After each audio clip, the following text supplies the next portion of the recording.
Lake of the Ozarks is a getaway for many Missouri families. While fun and sun are what first come to mind, a dangerous reality became evident last summer after 3 tragic deaths. Among them, 2 children, Alexandra and Braden Anderson of Ashland. The sister and brother were swimming next to their dock when they were shocked by an electric current and drowned. It happened again a few days later, killing Jennifer Langford, a 26-year-old Hazelwood woman swimming with her kids at a different dock. It's something we found could happen to thousands of docks. Now, with Memorial Day just 2 weeks away and the summer season ready to start, we set out to learn if the lake was a safer place than it was last summer. ABC 17's Hannah Mordeau looked at current regulations and sat down with the Anderson family. Hannah, after their heartbreaking loss, they want to see something done to prevent a future tragedy, but you found nothing has really happened. Since last year's electrical accidents, no regulations to docks have been changed, meaning around 90% of the docks on the lake are still uninspected and don't really ever have to be. Of the docks that actually get inspected, around 75% don't pass. The reason is because most docks were grandfathered in when Ameren Missouri, the company who owns the lakefront, changed the codes back in 2006. While awareness about the dangers has increased and more docks have been inspected, there's still a long way to go. They were doing something that they enjoyed doing, that they loved doing, that they had done hundreds of times before. There was a loud scream, and they were gone. It's a sudden and unimaginable sadness no parent should ever have to face. They were just wonderful kids. The Andersons went to the lake to celebrate the 4th of July, just as they had done many times before. We've had the house since February of '97. The kids grew up down there in the summertime, pretty much. It was the lake somewhere that they loved to be? Yes. The kids woke up and wanted to swim, so Angela and Brian helped them put on their life vests and sunscreen. Laughing and having a good time. Just a normal day? Just a normal day. But what started as a normal day ended as a nightmare. We pulled them out of the water. I was doing CPR on Braden, and Brian was doing it on Alexandra. We had some neighbors there that were helping us. While everyone did what they could, it was simply too late. Before our eyes, Brian and I watched Alexandra and Braden die as we and others desperately tried to save them. Electricity somehow went into the water. The reason why is still unknown. Although the dock had ground fault interrupters on the outlets and was up to the old code standards, it was missing a ground fault interrupter at the front of the dock. We've learned that what happened to them has become known across the United States as electric shock drowning. The next day, Ameren put a message on the Andersons' dock saying they needed to bring it up to a new code, a code they didn't even know they were supposed to be following. We've had a program in place since 2006 in a partnership with the fire districts where they enforce electrical codes on all new docks and modifications. The docks built before 2006 never had to be inspected, but are still required to be safe. There's no such thing as a grandfathered, electrically unsafe dock. That dock owner is responsible for maintaining that dock, even if it is prior to the new codes and electrical standards. But did Ameren make it clear to the old dock owners what should be done? No one knew about, and no one would have expected something like this to happen. No. And I don't understand that. Was it made really public to everyone that they needed to make these changes? Absolutely. We're very public about our changes in dock policy, and that was something that was communicated universally. The new regulations set by Ameren say all docks should be up to the National Electric Code. There are 25 requirements on this inspection sheet for a dock to pass. Probably most important is the ground fault interrupter, GFI, at the front of the dock. After that, a ground rod so electricity does not flow into the water. Something dock owners tell me could now happen at most lake homes. Something like that, electric shock, that could happen to anybody.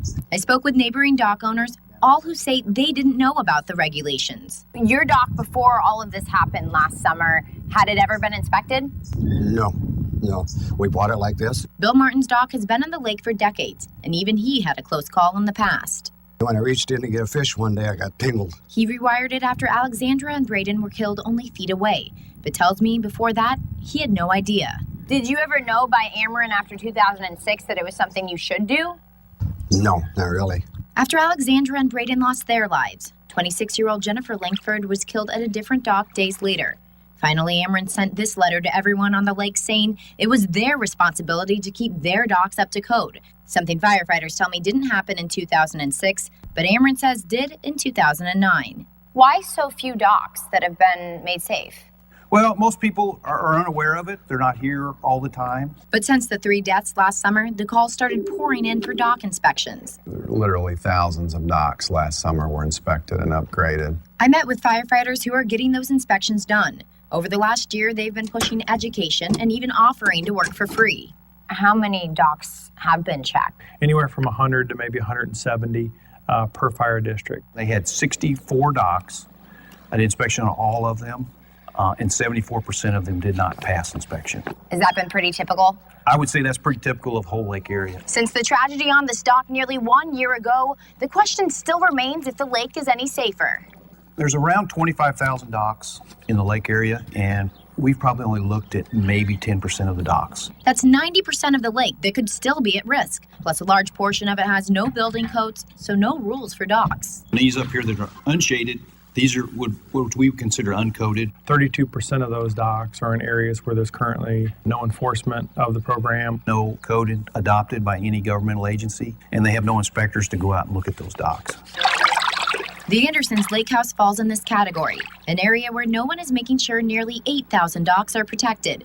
But even in the other districts, no one is proactively looking for dangers. Making them get them inspected, or is it purely up to the person? Yeah, it's up to the dock owners right now. There's no ordinance or statute that says they have to do it. And it would be able to remain as is if it was put in prior to 2006. Even if it was never inspected? Yes.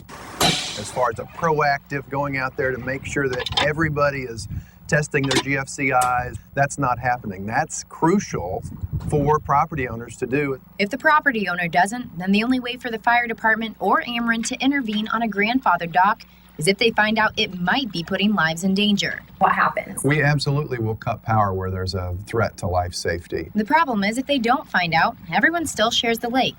If one dock is unsafe, anyone around is in jeopardy of being shocked. Current can travel from one dock to over to another dock. It's leaking power in the water. Yes, that potential is there. So should something be done before someone else gets hurt? The only way you're going to, really hit the entire Lake of the Ozarks is if something happens at the county or state level that would require that. Well, nothing has happened yet. Many wonder if something should. Ensuring that safety procedures are in place so that people recognize the dangers and that waters are safe around docks in honor of Alexandra and Braden. But as things stand now, the question remains, are we going into this summer safer than last year? It'll be a lot safer this summer because a lot more people are aware. Can we go into this summer knowing we are safer than last summer? Absolutely. Every day that we're out doing dock inspections, that's one less dock we feel that is a hazard on the lake. Well, dock safety is improving. The Andersons hope a tragedy so terrible will never happen to anyone else. People should know about so this never happens again. Of course, because it didn't have to happen. Fire departments tell me docks should be inspected annually. At this point, no laws or regulations have changed when it comes to dock safety. Tomorrow night at 9 and 10, I'll break down who could make a difference and why not more has been done. All right, thanks a lot, Hannah. It's clear danger still exists at the lake, and as you'll find out tomorrow, things may not change. For now, though, Ameren has detailed instructions on its website of how to keep docks safe and up to current codes. You can find that link on our website, abc17news.com. Plus, we have posted the fire inspection checklist so you can be sure your docks or anyone else's safely passes. Memorial Day weekend is almost here, and that means thousands of people will soon be at the Lake of the Ozarks. But is everyone aware of the danger? Last summer, 3 people, including this brother and sister, were shocked near their docks and drowned.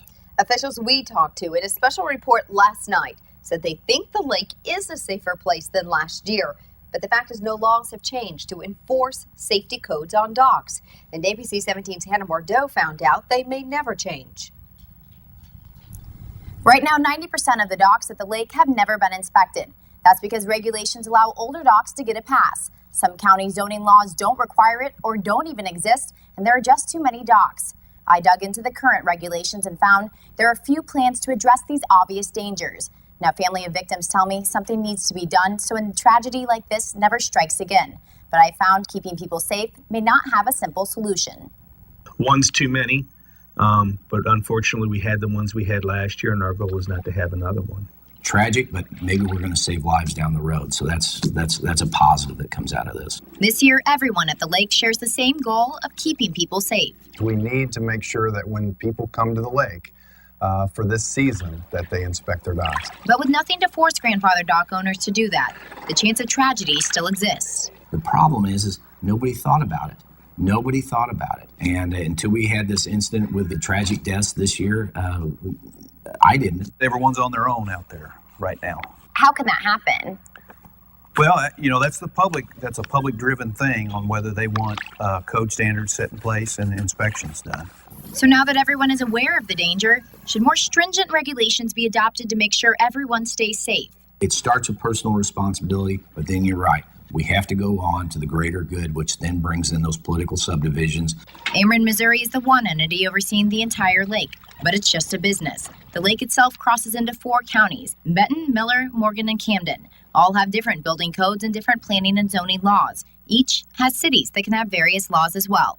Before we take that initial step to code the entire lake or the state somehow, I'd rather see them trying to solve it on a local level. Certainly the individual municipalities, the counties, as well as the fire districts could adopt something as well. They could theoretically take it to a vote of the people over in those counties. But what would people be voting on? One option is an entity to consistently enforce dock codes. Do you think anyone should be out there proactively looking at docks? In a perfect world, yes. 25,000 docks on this lake, it would be hard for one entity to say that they're going to inspect every dock. That's a very tall order. It's a lot of work. It takes a lot of manpower, a lot of inspectors. People don't like fees. There's always 2 things you have to be concerned about: public safety and then where the money's going to come from. There are other options. Firefighters tell me dock owners should get at least one annual inspection. But is it practical to force the owners to comply?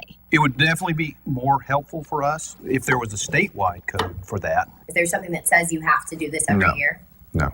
Should there be? There should be a requirement that every dock owner inspect their dock. And that was me testing that breaker. So how do you get the permission to get there? Do you allow for trespass? There's a lot of problems that need to be solved on something as giant as that. If you have a dock on the lake, you need to get it inspected. We could not mandate that unless the authority was given to us by the people through a vote. Well, it's up to the public. The firefighters who see the risks firsthand are already taking action. What is it with the program that you guys are trying to do? We're trying to expand it to all docks on the lake.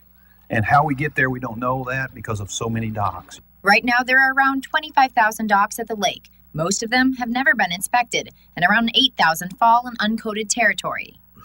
It's kind of the Wild West in a way. It's an unincorporated area where they don't have the authority to even implement an ordinance. There's also no fire authority that does the inspections. People don't have anyone to even look at their docks. Correct. No governmental agency. So even if the dock was built after 2006, Ameren just waives the mandatory inspection. So this definitely falls into the grandfather dock. Oh, yeah, sure it would. Bill Martin lives in one of those uncoded areas, feet from where the children were killed last year. This is where it caused my electrical problem. It was right here. What'd you think when you felt that tingle? It's electric. I knew what it was. I've been shocked before. Even after his own close encounter, he only rewired his dock this past year after the heartbreaking deaths. Motivated you to get your dock looked at? Right, I couldn't live with myself if something happened to somebody down here. So as long as people keep using docks like this, officials out here are urging them to get educated on what to look for and get their dock inspected. Do homeowners and dock owners hold any of the stake themselves in this? Homeowners have most stake. It's your personal property. You have a certain requirement to make sure that your personal property is safe. Nothing is ever as safe as it needs to be.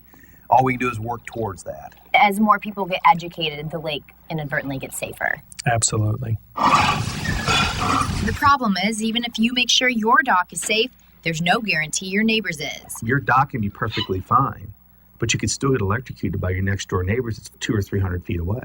Because you can't always control if electricity gets into the water, you must know what to do in an emergency. If you're in the water and you start feeling tingling as you swim to a dock, stop, tread water, and back away from that dock. Do people jump in after the people in the water? Absolutely not. But you have to be very careful about how you approach somebody in the water that's been shocked, or you'll end up shocked as well. Knowing what to do can stop a future death. With no new laws in place yet, that's what officials are relying on. Do you think we can go into this summer knowing we were better off and safer than last year? I think, of course, awareness is up tremendously over last year. Every dock you inspect that wasn't inspected before improves the safety atmosphere of the lake. So absolutely, I would say we're a lot safer. Well, officials say safety is improving. They are now waiting on the public. If people want to see a change, those in charge are ready to listen. I think that it's a serious decision. It needs to be handled by the people. I would hope they would think that after what happened last summer, that we would look to making things safer. Never want these terrible deaths to happen again. Never again. So you think everybody is willing to do something? Oh yeah, everybody's working together so that this never happens again. If people are interested in seeing laws or regulations change, local and state officials urge them to come up with a petition. Keep in mind, any change could take months to years. As far as keeping your dock safe today, Ameren has detailed instructions on its website.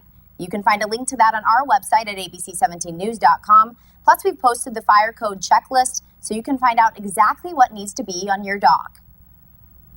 All right, thanks, Hannah. We will also post yesterday and today's video online in case you missed parts of the stories. Plus, we'll have details of a seminar Ameren is holding for electricians on May 21st. At the end of this month, they also plan to send all dock owners a letter re-emphasizing necessary safety precautions.